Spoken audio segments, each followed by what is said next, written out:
we have a really crazy great team.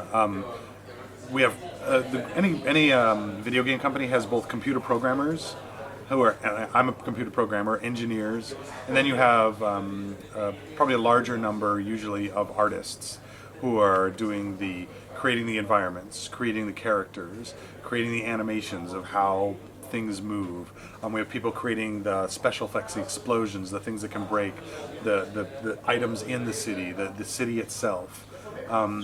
We have people then who are kind of putting textures on things, like giving it the surface, the actual visual appearance, making the cloth feel like it's cloth.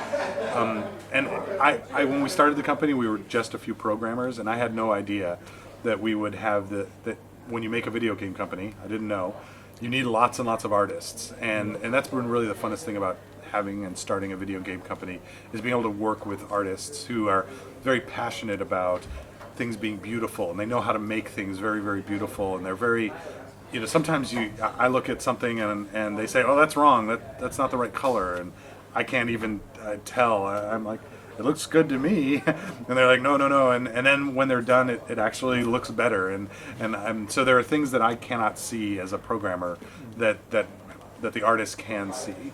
And at the same time, we actually, the PlayStation 3 is a very powerful, very complex supercomputer. There's all these cell processors that are in the PlayStation 3, and so we actually have a team of very smart technical programming engineers who we spend all our time trying to get the most performance and get a really great frame rate and get many more things drawing on screen and creating the tools that let the artists create Empire City.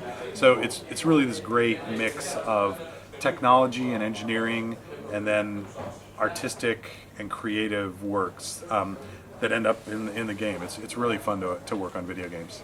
We've always wanted to have a small company so that we didn't have to have lots of managers and bosses kind of telling people what to do. We wanted everyone to be able to kind of do what they wanted to do.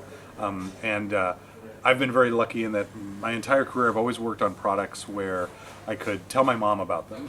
I worked for the phone company, and she understood what the phone company is and how the phone works, and I worked on that. And then I worked at Microsoft. I worked on Microsoft Word, the word processing program they have. Maybe you've heard of that.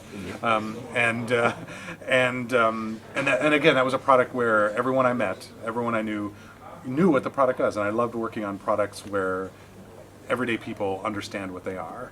And working on video games, working on the Sly series, and now working on Infamous on the PlayStation 3, it's really super rewarding that I can go to a store with my nieces and nephews and say, Infamous, that's the game that I and my friends worked on.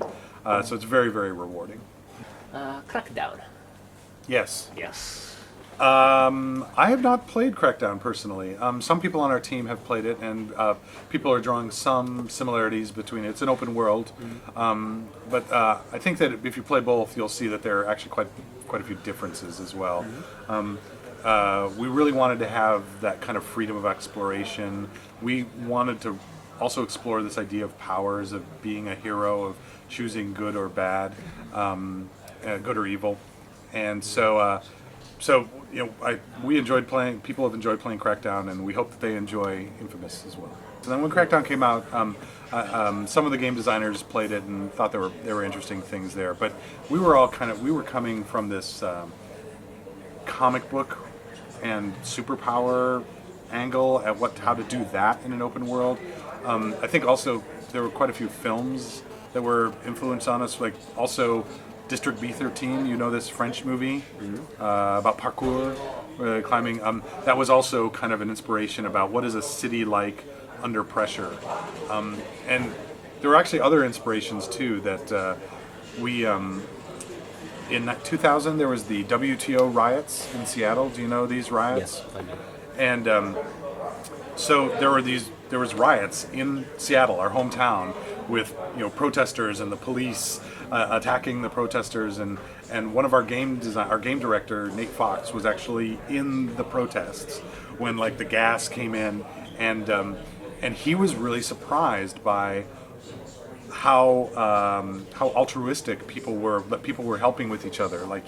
Here, you take my you take my handkerchief for the gas, I'll use my shirt.